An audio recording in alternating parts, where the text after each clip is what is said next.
porque primero porque están las damas con nosotros. Eso es bien especial. Y segundo, porque también tenemos a nuestro hermano que nos va a dar una dinámica que está relacionada con el tema de saborear la Biblia. Pero como nos tocaba la clase de Génesis 3, pues vamos a dar por lo menos un resumen de la clase de Génesis 3 y entonces luego pasamos a nuestro hermano para que nuestro hermano nos hable sobre la dinámica que tiene para nosotros en esta noche. Vamos a abrir nuestra Biblia en Génesis 3. La semana pasada estuvimos hablando, ustedes saben que el tema de la unidad es el libro de Génesis y los acontecimientos más importantes que hay en ese libro, ¿verdad? Y la semana pasada hablamos sobre la creación. Y un resumen rápido de lo que dimos la semana pasada. ¿Qué cosas usted puede decir en resumen, principios básicos, en cuanto a la clase que dimos la semana pasada, en cuanto a la clase de Génesis capítulo 1? Vamos a ver. Cosas rapiditas que usted descubrió en ese capítulo acerca de Dios. Vamos a ver. Dios es el creador de todo. Que Dios es el creador de todas las cosas. Yo creo que eso es fundamental. Dios es creador de todas las cosas que vemos. Segundo, ¿qué otra cosa podemos sacar de ahí? Estableció un orden a través de esa creación. Que Dios es un Dios de orden. Nuestro Dios es un Dios de orden. ¿Ok? Es un Dios ordenado, ¿verdad? Y lo vemos a través de los pasos, de los sucesos que llevó a cabo durante toda su creación. ¿Qué otra cosa podemos sacar de la clase de la semana pasada? Lo dijo por la boca. Que la palabra de Dios es poderosa para transformar y para crear. Y esa palabra es la misma que Dios utiliza ¿para qué? Para transformar nuestras vidas.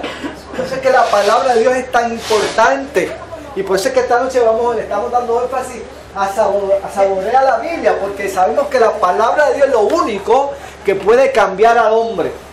¿Qué otra cosa podemos aprender de la clase de la semana pasada? Vamos a ver.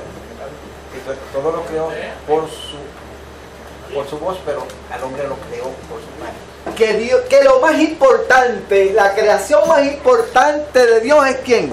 El ser humano. ¿Por qué? ¿Por qué podemos llegar a esa conclusión? El único que creó con sus manos. ¿Por qué? Lo creó con sus manos. Porque lo creó con sus manos, pero hay algo mucho más importante. ¿Por qué nosotros podemos? Le dio para Porque fuimos creados a imagen y semejanza de Dios, ¿verdad? Pero ¿qué otra cosa? Pasa por aquí, vente. Hoy no te toca el trono, hoy te toca el banco, así que lo puso a señorear. Lo puso a señorear. ¿Qué otra cosa? Pero hay algo más importante que podemos deducir, que el ser humano es la criatura más importante de Dios. ¿Qué otra cosa? ¿Cómo podemos llevar a esa conclusión? No, del hombre como la creación más importante de Dios. Porque sopló aliento de vida sobre él. Porque todo lo creado fue ¿para qué? Para posicionar al hombre. Desde que Dios creó la luz, desde que Dios creó la expansión, Dios creó que la tierra, que se reunieran las aguas en un solo lugar, se descubriera la tierra. Después que hubiese vegetación, después las aves, después los peces, después las bestias, todo, pero todo era con un fin, y era que posicionar al hombre en ese lugar. Le estaba preparando ¿qué? El lugar para ubicar al hombre. Por lo tanto, usted es importante para Dios. Usted es importante para Dios. Otra cosa que podemos decir acerca de ese primer capítulo, Que después de todo lo hizo, se gozó en gran manera de lo que había creado. que todo lo que había hecho era bueno y bueno en gran manera. En gran manera. Usted no es una porquería, ¿sabe? No es poca porquería. Inclusive, usted no es una porquería. Usted no es poca Usted es porquería. una criatura de Dios. ¿Ok? Y otra cosa que podemos decir de las clases de la semana pasada es que Dios creó todas las cosas con propósito. Usted no es poca porquería. No hay nada creado por Dios que no tenga propósitos en esta vida. Todas las cosas que Dios creó tienen un propósito, tienen una razón de ser. Por lo tanto, todas esas cosas las podemos concluir de ese primer capítulo. Ahora, en el tercer capítulo de Génesis, vemos algo que vimos algo que sucedió. ¿Qué sucedió en el capítulo 3 de Génesis? La caída. La caída, ¿verdad? Y cuando comenzamos a leer ese capítulo, vamos a ver qué. Vamos a ver cómo es que se introduce el pecado en el hombre. Mire, le voy a dar un consejo. No se enrede las patas de los caballos. Como decía nuestro hermano Gerardo de Ávila. No trate de descubrir cómo fue que se originó la maldad, de dónde salió la maldad en el universo, porque hay 40 teorías acerca de eso.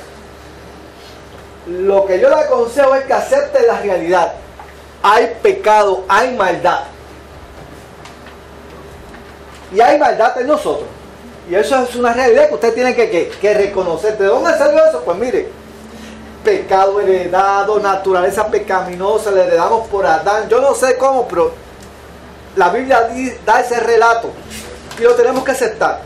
Y la forma de evidenciar eso es que en nosotros hay maldad. Si aquí hay alguien que diga que no lo hay, pues entonces usted está fuera de este mundo, ¿sabe? Pero todos aquí que somos pecadores, ¿verdad? Usted sabe que siempre hay que tiramos hacia el monte. Todos tiramos como el cabro hacia el monte. Así que eso es una realidad que tenemos que aceptar.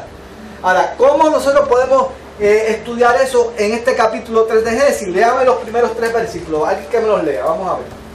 De Israel. Pero la serpiente era astuta, más que todos los animales del campo que Jehová Dios había hecho. La pues dijo a la mujer: con que Dios os ha dicho, no comáis de todo árbol del huerto.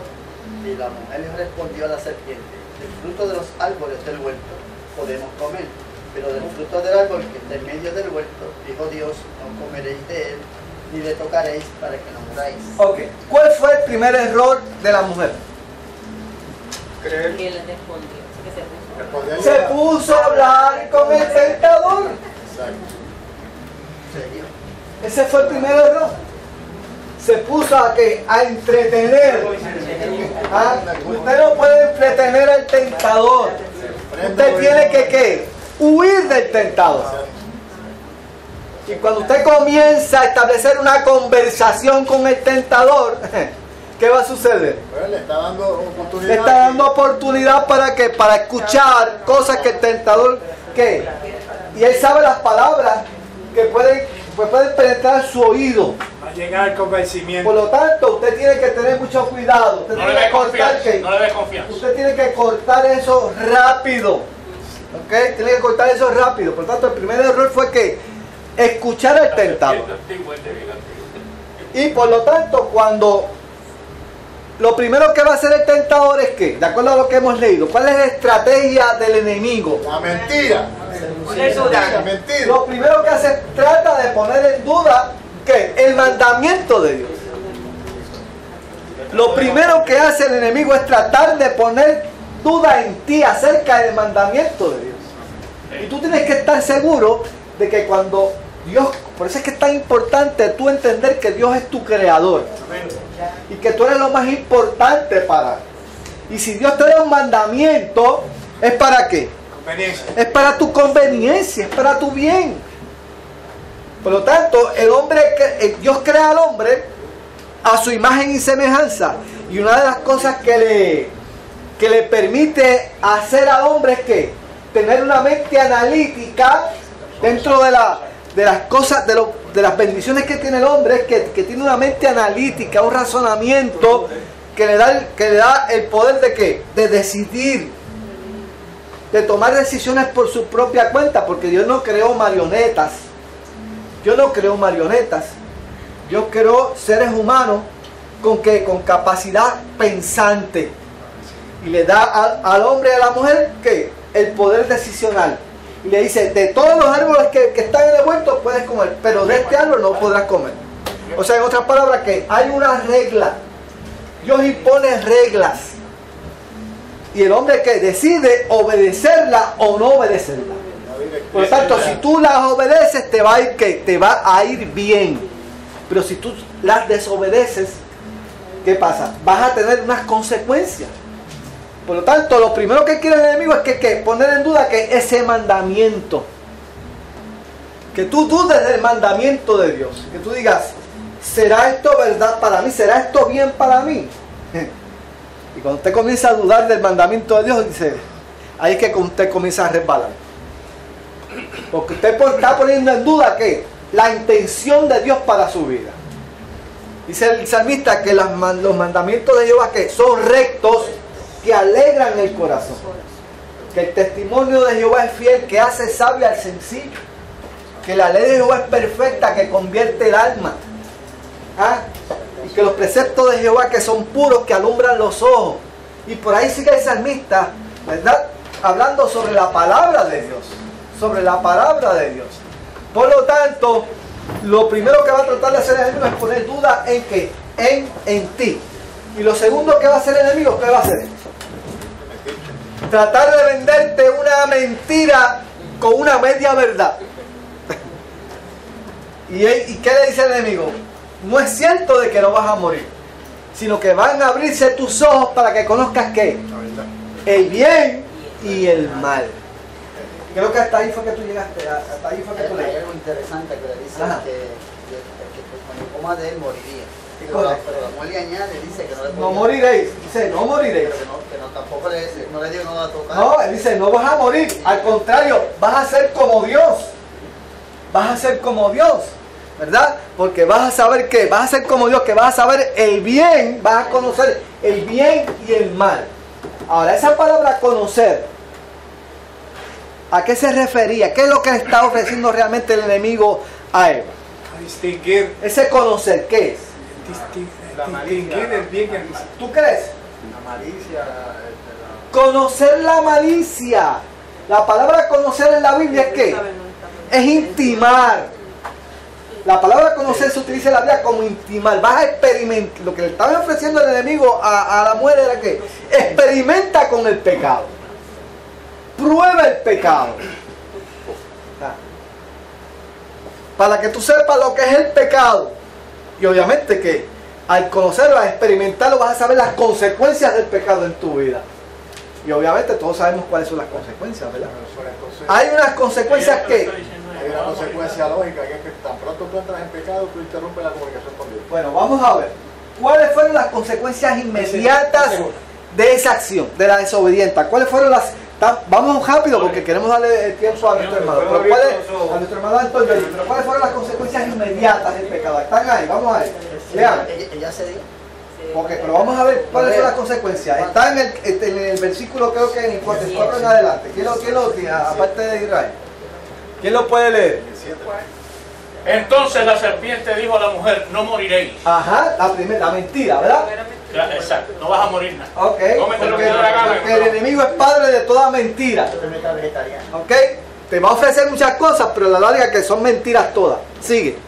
Sino que sabe Dios que el día que comáis de él serán abiertos vuestros ojos y seréis como Dios, sabiendo el bien y el mal. Sigue. Bien. Y vio la mujer que el árbol era bueno para comer y que era agradable a los ojos. Fíjate qué importante.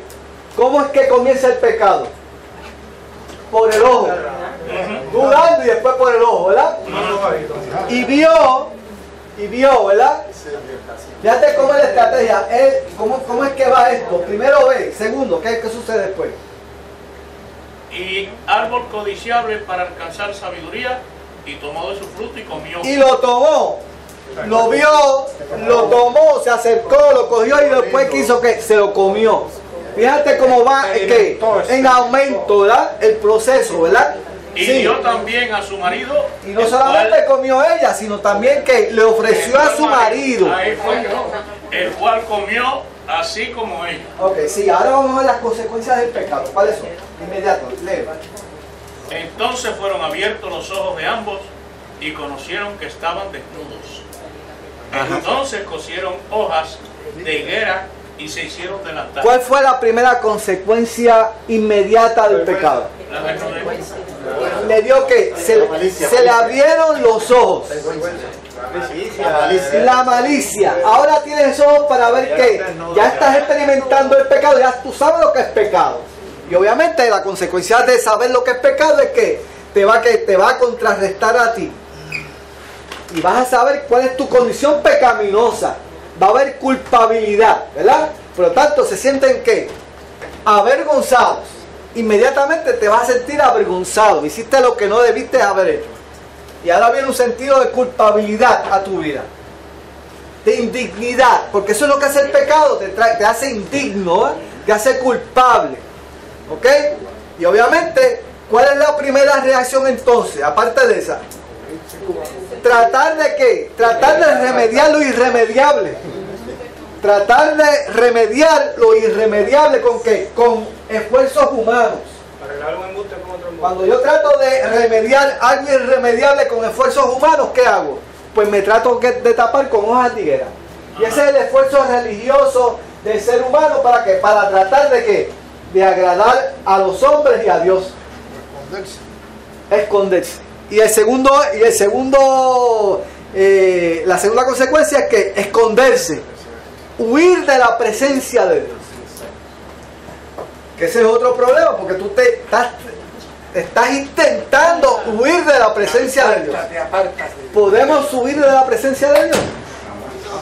¿Qué dice el Salmo 139? Dice que si me voy a los cielos, ahí estás. Y si me voy a lo profundo de la mar, ahí tú estás. Que no hay un lugar donde yo pueda ¿qué? Huir de la presencia de Dios. ¿Ok? No hay un lugar. Ajá.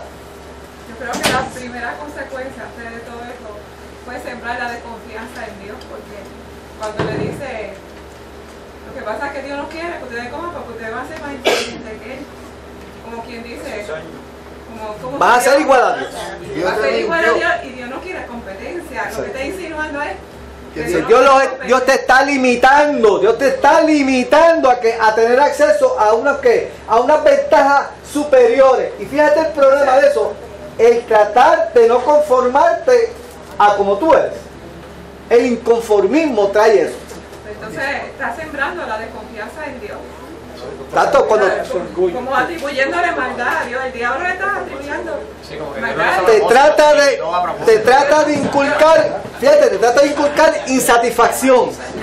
Te trata de inculcar, te hace falta algo. No eres completo, te falta algo. ¿Te hace qué? Te hace falta, te hace sentir como que te falta algo. Puedes llegar a hacer algo más. Hacerle pensar. Fíjate la estrategia del enemigo. Que Dios es embustero. Y que Dios, exacto, por eso te digo. Por eso es que tenemos que saber, bien importante, que yo soy delante de Dios. Que Dios no va a escatimar nada por ti. De hecho, lo sabemos por qué. Porque si fue capaz de crear todas las cosas para posicionarte a ti, y obviamente ahora nosotros sabemos que es capaz de qué. Que es capaz de qué. De enviar a su Hijo Jesucristo al mundo para morir por tu pecado y por el mío, siendo nosotros que aún sus enemigos, siendo débiles, como dice el Romano, ¿verdad? Por lo tanto, consecuencias inmediatas del pecado. Tratamos de ocultar, huimos de la presencia del Señor. Y finalmente, ¿qué sucede? Tratamos de ¿qué? De autojustificarnos. ¿Verdad? Porque dice, no, Eva dice, no, fue este que me dio. Adán le dio. Fue aquel que me engañó. No fue la serpiente. Y el hombre dijo, no fue ella, fue la mujer. No, le echa la culpa a Dios. La mujer que tú me No venga a arreglar la que más presente, porque lo que sucedió fue que Adán le dijo, fue ella la que me tentó. Y ella le dijo, fue la serpiente. No, Adán fue más lejos. Adán culpó a Dios. La mujer que Tú tú me fuiste diste. el culpable, pero fuiste que me diste la mujer que te había dado. Adán culpó a Dios de la mujer que le había dado. O sea, empezaron a pelotear. fíjense las consecuencias inmediatas del pecado. Dios se buscó un dolor de cabeza innecesario. No, pero fue mejor que se lo buscó, ¿sabes? Ok, hay unas consecuencias a largo plazo. Hay unas consecuencias a largo plazo. Hay unas consecuencias a largo plazo del pecado. Esas son las consecuencias inmediatas. Pero hay unas consecuencias a largo plazo. ¿Cuáles son? Vamos a seguir leyendo. Siga leyendo. Siga leyendo. ¿Quién lee ahora? Vamos a ver. Yo sigo. No, otro. Cabrera. Sigue leyendo por ahí. El 14, versículo 14. Sí. Y Jehová Dios dijo a la serpiente, por cuanto esto hiciste, Maldita serás entre todas las bestias y entre todos los animales del campo. Sobre tu pecho andarás y polvo comerás todos los días de tu vida. Y pondré enemistad entre ti y la mujer, y entre tu simiente y la simiente suya. Esta te herirá en la cabeza y tú le herirás en el calcañar. ¿Cuál es esa consecuencia que habláis? ¿Cuál es esa consecuencia de la que acaba de mencionar Cabrera? Y pondré enemistad entre ti y la simiente. Desde ese momento en adelante iba a que el ser humano iba a que experimentar una batalla continua contra el mal. Esa batalla campal entre el bien y el mal, ahí constantemente. ¿Ah? Eso iba a comenzar de ahí en adelante. El mal tratando de destruirte. Y obviamente, como el pecado no necesariamente borra la imagen de Dios en el hombre, la deteriora, pero no la quita. Entonces que siempre hay un sentido de hacer el bien en el corazón del hombre. Pero ¿qué pasa? Pero hay una fuerza mayor que lo haga ¿hacia dónde? Hacia lo malo. Por eso es que Pablo decía, yo quiero hacer el bien, pero hay algo dentro de mis miembros que me impulsa a hacer el mal. ¿Entiendes? Ahora, después que dice Pablo, pero gracias al Señor que me libró ¿de qué?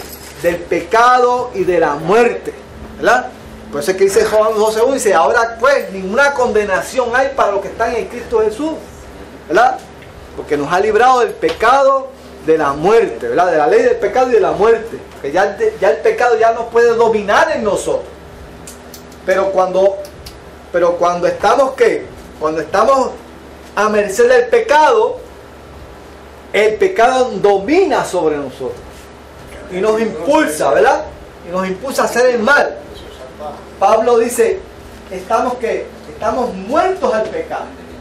Esa es la condición del hombre delante de Dios.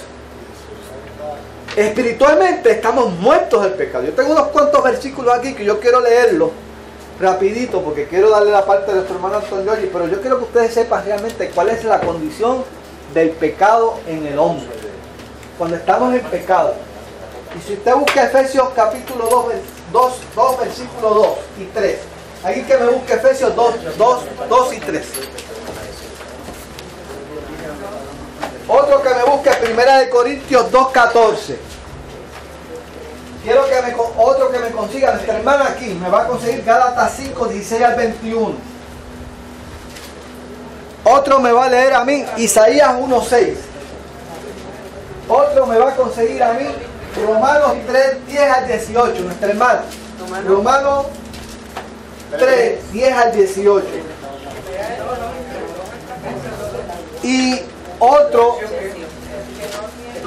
2 y 3. Y otro me va a conseguir 2 de Romanos 4, 3 y 4. Pero 2 de Corintios 4, 3 y 4. Isaías 6:1. Isaías 6:1, vamos a ver. Efesios 2:2, ¿qué tiene? 1:6, perdón, 1:6. Isaías 1:6. Vamos a ver Efesios 2 y 3. De Corintios, yo tengo primero 2:14. 2 Corintios 4, 3 y 4. Y yo 1 Corintios 4, 2:14. ¿Quién tiene Efesios 2:2? Yo lo tengo. Ah, léelo. Dice en Efesios, Alto. en los cuales anduviste en otro tiempo, siguiendo la corriente de este mundo, conforme al príncipe de la potestad del aire, el espíritu que ahora opera en los hijos de desobediencia.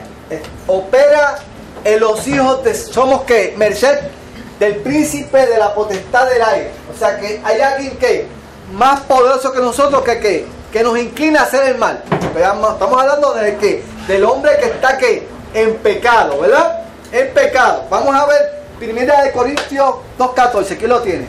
Ajá. El que no tiene el espíritu no acerca lo que procede del espíritu de Dios, pues para él es locura.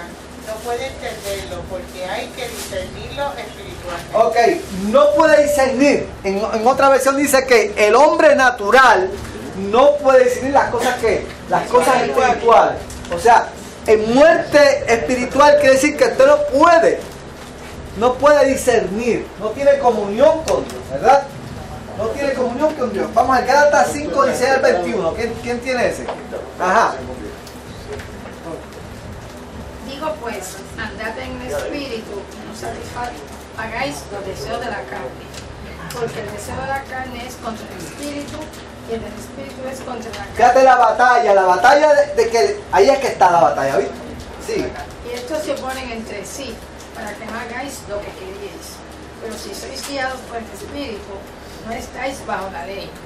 Y manifiestas son las obras de la carne, que son adulterio, fornicación, inmundicia, lascivia, idolatría, hechicerías, enemistades, pleitos, celos, iras, contiendas, disensiones, herejías, envidias, homicidios, borracheras, orgías y cosas semejantes a estas, acerca de las cuales os amonesto, como ya os lo he dicho antes, que los que practican tales cosas no heredarán el reino de Dios. Todas esas cosas, esa lista que presenta Pablo, vienen porque la ley de la carne domina sobre la ley del espíritu.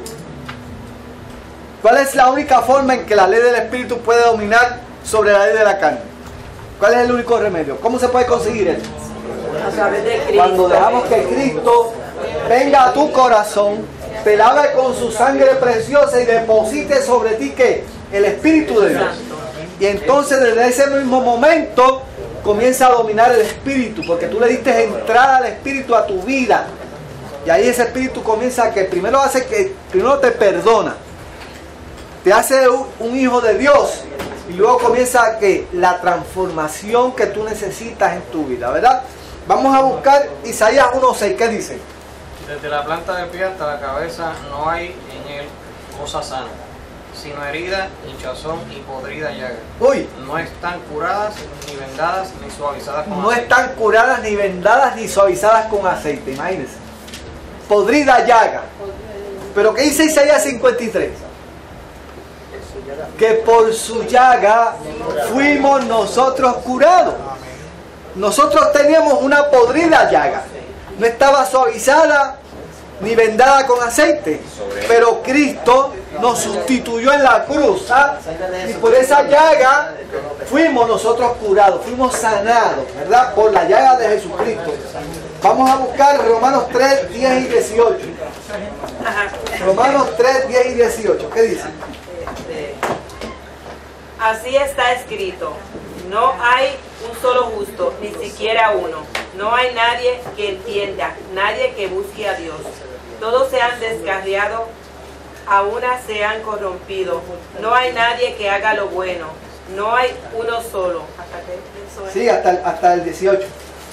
Su garganta es un sepulcro abierto, con la lengua profieren engaños. Veneno de víbora hay en sus labios.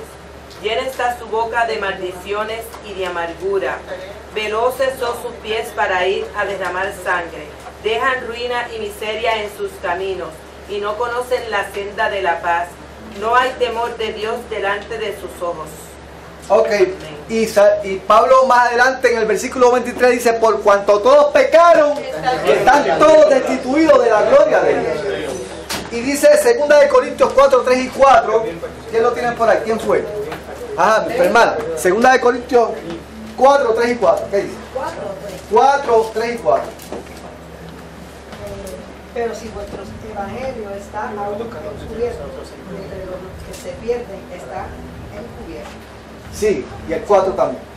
En los cuales de Dios de este siglo cegó el entendimiento de los incrédulos, para que no les resplandezca la luz del evangelio de la gloria de Cristo. Ok, pero el Dios de este siglo cegó el entendimiento para que no les resplandezca la gloria de este evangelio en Jesucristo. Pero ¿qué dice más adelante? Siga leyendo. El cual es la imagen de Dios. Ajá, prosigue. Porque no nos predicamos a nosotros mismos, sino a Jesucristo como Señor. Sí.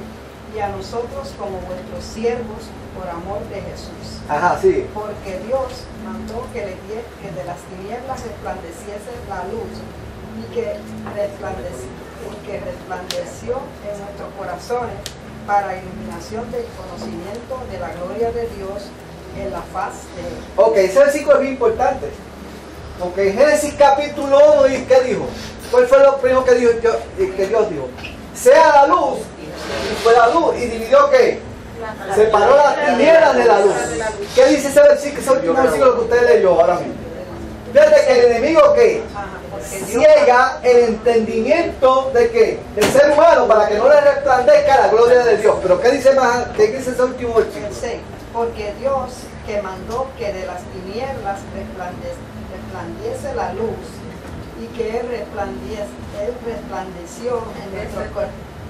Es el que resplandeció en nuestros corazones para iluminación del conocimiento de la gloria de Dios en la faz de Jesucristo. O sea, Jesucristo vino precisamente para que esa tiniebla que hay en el ser humano sea que dispersa.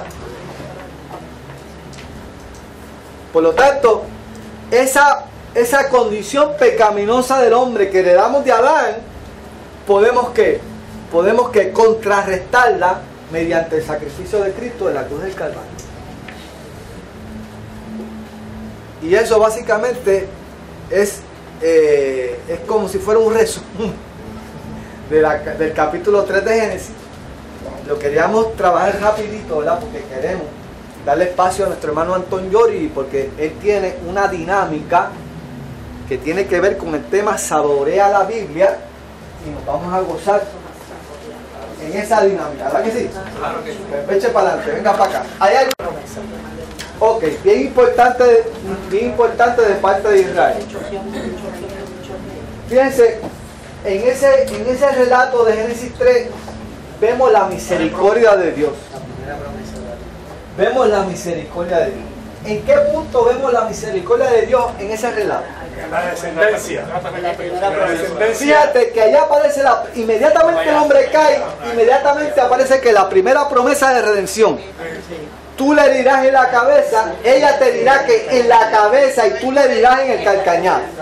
O sea, al final del tiempo, el bien va a ¿qué? Va a ¿qué? A vencer el mal. ¿Mediante qué? Mediante la cruz de Jesucristo. Va a haber batalla en ti, pero al final ¿qué? El bien va a vencer mediante Jesucristo. ¿Qué otro acto de misericordia vemos en ese relato?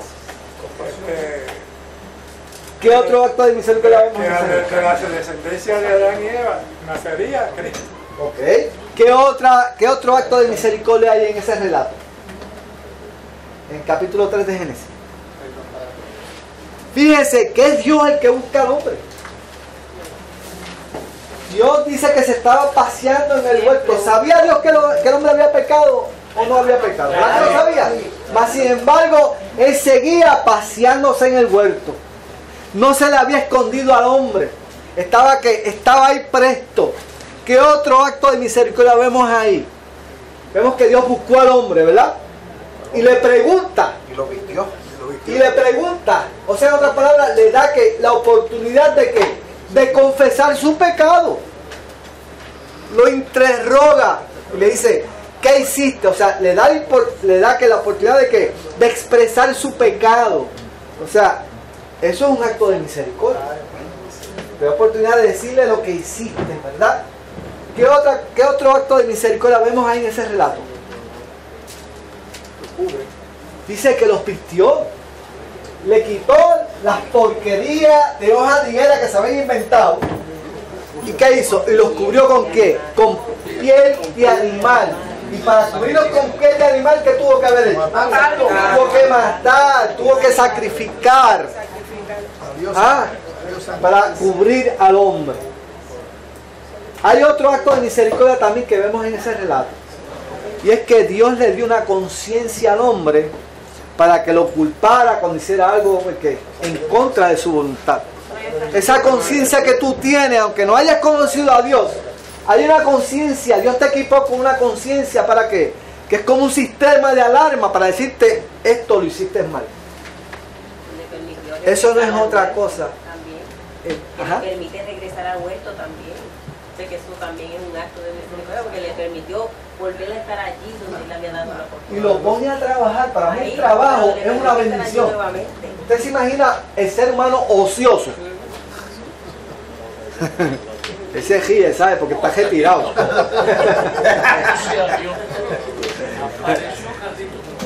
El trabajo es una bendición porque nos mantiene ocupados.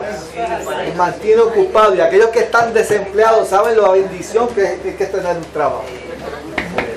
Por lo tanto, esa conciencia que tú tienes en ti es una bendición de Dios. Porque te dice, cuando haces algo malo y te redarguye. Pero ahora el creyente tiene algo más adicional, tiene un sistema de alarma doble. ¿Por qué? Yo creo que a Dios no lo cogió por sorpresa que el diablo engañara al hombre. Y que ya esta solución él la tenía planificada por si acaso pecaba. Porque hay otro versículo que dice de Jesús, del Cordero de Dios, que fue designado desde antes de la fundación del mundo. O sea que ya Dios había previsto, eres débil, va a caer, pero yo lo voy a levantar. O sea Dios que tiene provisión. Cuando esto está escrito ahí, cuando ya Dios lo dijo, ya lo tenía en su mente desde antes. Él sabía que iba a pegar. Cuando Dios hace pacto con Abraham, de hecho eso lo vamos a estudiar más adelante, pero cuando Dios hace pacto con Abraham, le dice a Abraham, yo quiero que tú vayas al monte y me sacrifiques tu hijo.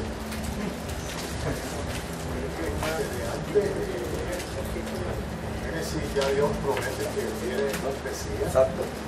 Desde antes de la fundación del mundo, ¿verdad? Sin embargo, cuando Abraham va y extiende su mano ¿para qué? Para matar a su hijo, dice, aguántate. ¿Y qué dice? Hay provisión. Hay provisión de Dios, ¿verdad?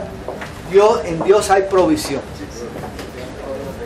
¿Okay? O sea, en esa condición pecaminosa en la cual nosotros vivimos en algún momento dado de nuestra vida, cuando vinimos a Jesucristo, todo cambió. Todo se hizo nuevo. Nuestro hermano. Yo tengo un concepto un poquito diferente y concuerda con el de ustedes, pero varía en algo. Ok, tíralo del medio. Es el siguiente, vea. Cuando Dios hace lo que hace, lo hace con un fin y un propósito. Y Dios no hizo al hombre para que el hombre se convirtiera en un pecador y destruyera prácticamente la obra de él. Dios hizo al hombre para que el hombre se mantuviera como lo hizo y en las condiciones que lo hizo. Lo que pasa es que Dios, conociendo el corazón del hombre, tenía un plan B ya por si acaso el hombre fallaba. Si Adán no hubiera fallado, ¿qué hubiera pasado? ¿Estaríamos ahora en la condición que estamos? No, pero Dios tenía un plan B, porque Dios es el Dios de hoy y el de siempre, y el que provee para el futuro, y el que ve lo que viene. Y Él, conociendo la situación del hombre, Él le dio todo perfecto. Él no hubiera tenido que pecar, porque si Dios hubiera querido, yo lo voy a hacer para que peque, pues yo creo que no hubiera sido un Dios muy razonable. Dios es tremendo, mire, Dios es tremendo, dice la palabra. Pero tenía un plan, dice, si falla este hombre mío y esta creación mía, porque yo le dio tengo un capacidad plan de B para salvarlo. Fíjate que en Efesios, yo no voy a hacer algo para que se destruya. En Efesios dice que Dios preparó obras de antemano para que así que no quiero entrar porque quiero darle parte a nuestro hermano Anton Giorgi, ¿sabes? La que quiero Dani, y con Dani acabamos. Yo le doy gracias a Dios porque estoy aquí. Como repetí, testigo de milagro, porque el miércoles 28 de agosto iba a morir, pero Dios me devolvió la vida. Me van a matar en esa sala. Amén. Tú sabes que la hierba mala nunca muere, brother. Así que. Cuando todos los pecados estaban decididos. Exacto. Has cubierto la sangre. A la vida en abundancia. Pero es interesante lo que dice el hermano, por ejemplo, ya. Una vez un amigo me preguntó, Daniel, ¿a dónde fuiste hace 2 años? Fue un negocio de striptease de mujeres. ¿Por qué fuiste ahí, Daniel? Me la pregunta muchas veces. Me sentía sola, abatido de iglesia. ¿Qué pasó? Me sentía triste, abatido. ¿Cómo te recibieron? Bien chévere. Me dieron un besito, me abrazaron. Eso está mal, chico. No me imitas en estas temanitas que imitábamos. Precisamente por eso a veces estamos a dificultados cristianos. Porque Dios es amor. Así mismo. Precisamente a los grupos humanistas y sincretistas se critican. Porque esa gente, aunque sean homosexuales o lo que sea, tienen un punto a favor. Se buscan, se unen y se agrupan. Y nosotros que conocemos la verdad, tenemos la misión fundamental de Jesucristo, que murió por nuestros pecados y sigue extendiendo su misericordia, porque es amplio en perdonar. Entonces, gracias a mi Dios, que tengo a mi hermano allí, hemos pegado los puños, pero nos amamos, me critica, pero me corrige, pero el amor de Cristo es que se impone. Amén. Gracias, hermano mío. Ok, amén. Pero ok, vamos entonces, vamos a nuestro hermano.